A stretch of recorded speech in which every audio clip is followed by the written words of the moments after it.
कृपानिधे हरे न कथं रक्षामि महिमां च गतं कृष्णं मलाशेनं क्षिपाधिकां शुभकर्मं पतितां हिंसन् निराधीरं मलिनं सुगत अलोक्य हितो दयालुक्तां वाक्यागतो न कठोरतां कथम वसुदेवरागानां तथा खस्कंसयाल भजन् मां शरणं कथं न पश्यामि दीनवत्सलः द्रुपदश्च सुता यथा पुरा खलु दुःशासनं खलोपितां बधा मां शरणं गतः न तथा वापि दीनवत्सलः यमुनाविष्पादेन पशुपाद्यां पशवोरिधा त्यागः भजन् मां शरणं गतः कथं न तथा व्यापि दीनवत्सलः पशुपान्वितः।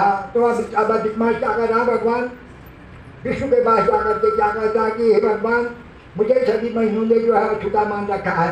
मेरे से कहते हैं कि न कोई तेरा अधिष्ठात्री देवता है न तेरे माता न पिता है, तो तुम अछूते हो। तुम हम 12 महीने जो चैत्रादि 12 महीने चैत्र से लेकर के वैशाख के बीच में जो 12 महीने आते हैं, तो सभी मास मुझसे अछूता मान करके मुझे निंदित मास कहते हैं। तो आप कृपा करके मुझ पर शक्तिशाली बन करके मुझे मलमास को मुझे आप अपने में विलीन करके करके भगवान विष्णु के बाद मलमास जाकर के प्रार्थना कर रहे हैं। ऐसा कहकर मुझको अपनी पंक्ति से बाहर निकाल दे रहे हैं सभी महीने। ऐसे मुझ बहिकृत और दीन की तथा यहाँ आए हुए कुछ रक्षा करिए, रक्षा करें। तो भगवान विष्णु से कहा रहा मलमास की, हे भगवान मैं दीन हूँ, दुखी हूँ और मुझे सभी 12 महीने जो चैत वैशाख के आषाढ़ श्रावण आदि मास हैं वह कहते हैं कि तेरा तो कोई अधिष्ठात्री देवता नहीं है और तू 12 महीनों में हमें नहीं मिल सकता है, तो अछूता मास है, इसलिए तू हमारे पंक्ति से बाहर हो जा। अपने अधिपतियों वाले महीनों द्वारा शुभ कर्म द्वारा मुझे भक्त कहते हैं और मैंने ऐसा करे हमारे जो अधिपति देवता है। अब सभी महीनों के अधिपति देवता अलग अलग देवता होते हैं। उनके देवता कौन कौन है? जैसे वैशाख का महीना है उसके अधिपति देवता मधुसूदन भगवान है, ज्येष्ठ के अधिपति वासुदेव है, आषाढ़ के लक्ष्मी नारायण है, श्रावण मास के विष्णु है और भाद्रपद मास के राधा दामोदर है, आश्विन मास के भगवान राम जी हैं, कार्तिक में राधा दामोदर होते हैं, मार्गशीर्ष में केशव होते हैं और पौष के महीने में भास्कर देव होते हैं, माघ के महीने में बेड़ी माधव भगवान का पूजन होता है, फाल्गुन में श्री कृष्ण का पूजन होता है, चैत्र में गोविंद का होता है। तो इसलिए तो अभी अधिक मास कर रहा है कि सभी महीनों के तो अधिपति देवता आप ये अनेक रूपों में है। जैसे अब अनेक रूप क्या है, इसमें मधुसूदन भी भगवान विष्णु ही है, वासुदेव भी विष्णु है, लक्ष्मी नारायण भी विष्णु ही है, विष्णु तो विष्णु ही है, श्रावण के महीने के विष्णु ही है और भाद्रपद में राधा दामोदर का पूजन होता है, आश्विन में रामलीला राम का पूजन होता है, कार्तिक में राधा दामोदर का पूजन होता है और भी विष्णु है, मार्गशीर्ष में केशव भगवान का पूजन होता है, पौष के महीने में भास्कर देव का पूजन होता है, माघ के महीने में बेड़ी माधव का। तो इस तरह से सभी महीनों के अधिष्ठात्री देवता आप ही हैं। नाना प्रकार के जो आपके अनेक अवतार हैं, अनेक अवतार में नाना प्रकार के आप अधिष्ठात्री देवता हैं।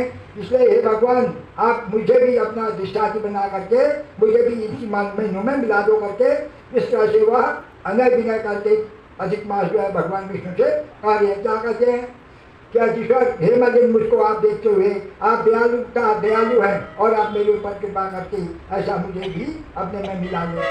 आपने दुराचारी कंस रूपी अग्नि जैसे अपने वसुदेव देव की पहचान की उस रक्षा कैसे बचाया है और ऐसे बताइए आज शरण में आए हुए आप मेरी भी रक्षा करें। आपने ऐसे से जो दुराचारी कंस था जिसने अपनी बहन गीता को कैद खाने में बंद कर रखा था, तो आपने उन्हें भी छुड़ा रखा है।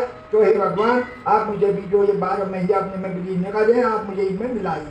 प्राचीन काल में राजा द्रुपद कुमारी द्रौपदी जो दुराचारी दुशासन के दुख से आपने उसकी भी रक्षा की है, तो जिस समय और अब लोग द्रौपदी को भरी सभा में ले जाकर के उसका चीर हरण करने लगे, तो भगवान कृष्ण वहाँ पर आकर के उन्होंने उसके चीर को बढ़ाया और उसकी रक्षा की। उसी तरह से हे दीन वत्स, हे भगवान, हे केशव आप मेरी भी रक्षा करें।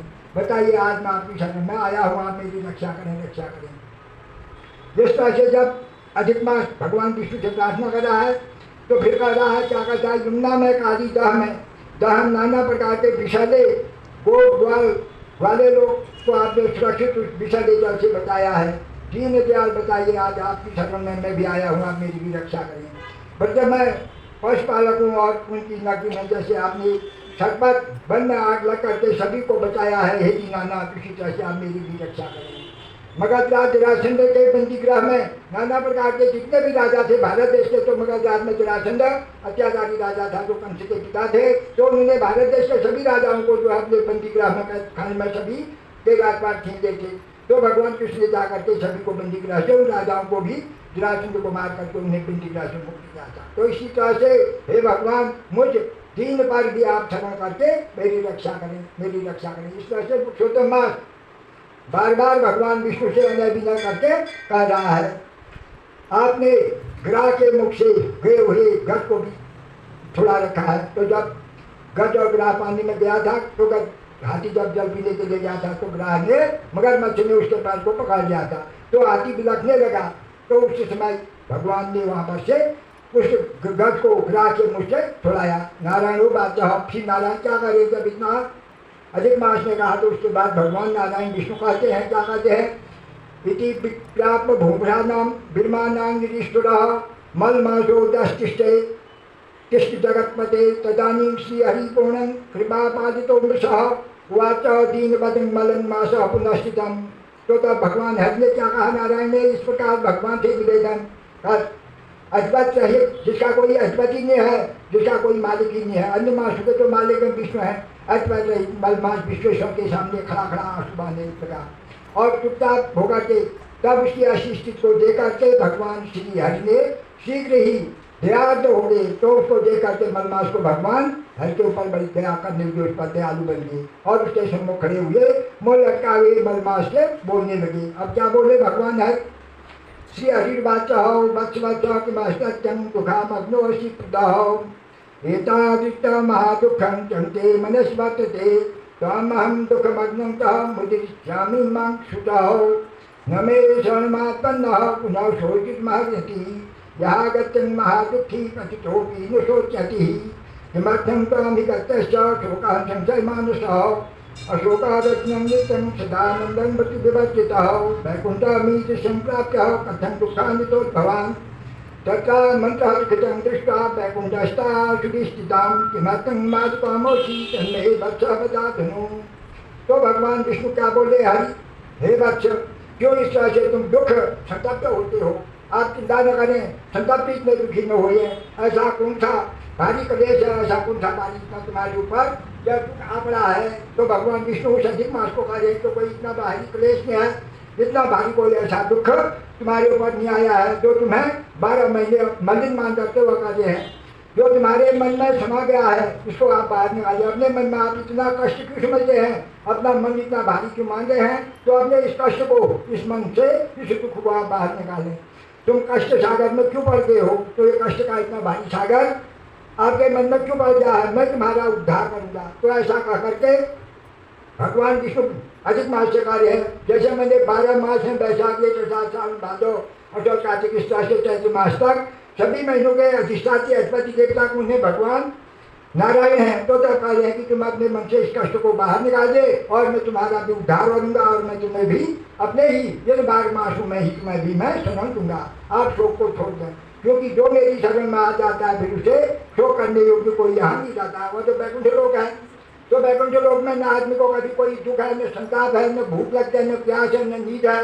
वह तो समय समान जाता है, न गर्मी है, न ठंडा हो। तो वैकुंठ का ही लोक है, वैकुंठ लोक है। तो तब कह रहे हैं कि आप मेरे इस लोक में, वैकुंठ लोक में आप मेरी शरण में आ गए हैं। तो आपके मन में जो शोक है, दुख है, आपका दिल जो मन जो इतना जल रहा है, तो आप इसको दूर करिए। मैं वश में तुम्हारा उद्धार कर दूंगा। शोक रहित तुम्हारे मन में जो शोक है मैं तुम्हें शोक रहित कर दूंगा, क्योंकि जो मेरी शरण में आ गया